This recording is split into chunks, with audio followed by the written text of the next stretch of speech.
Listen, I know Twitter is not life. Very, very, very, very far from it, to be honest. And I should know. Never off it. The fact that Chris Whitty is trending is actually quite frightening. The idea that the people who believe that coronavirus is a hoax or that Bill Gates is planning to take over the world, we're going to have to talk about it. Should we do it tomorrow? But of course, as with vaccines, I don't allow people onto this program who are going to endanger the lives of other people listening. There's nothing I can do about you endangering the lives of people you come into contact with, personally or at a family level. But I can't let people come onto the program to say things that will endanger the lives of my listeners and my loved ones, and people I don't like particularly, but wouldn't want to see die. But that's where we're going now, isn't it? This combination of conspiracy theorists, blindly tribal punters and forelock tuggers, they're going to go after the chief medical officer.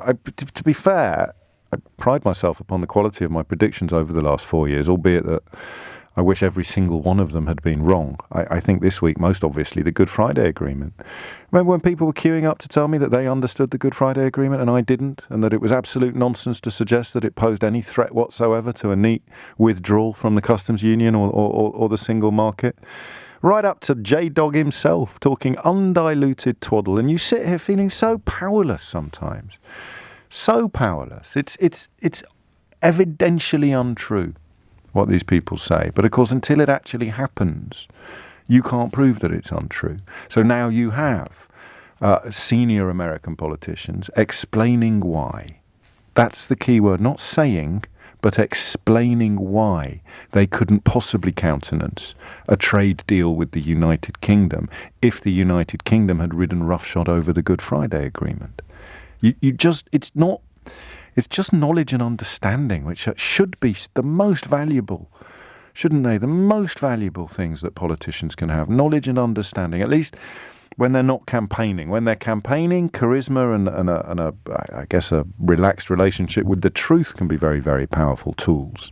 But once they've won, when they're in the business of governing, knowledge and understanding should be worth their weight in platinum. And yet here we are, lionising politics. You think I'm exaggerating?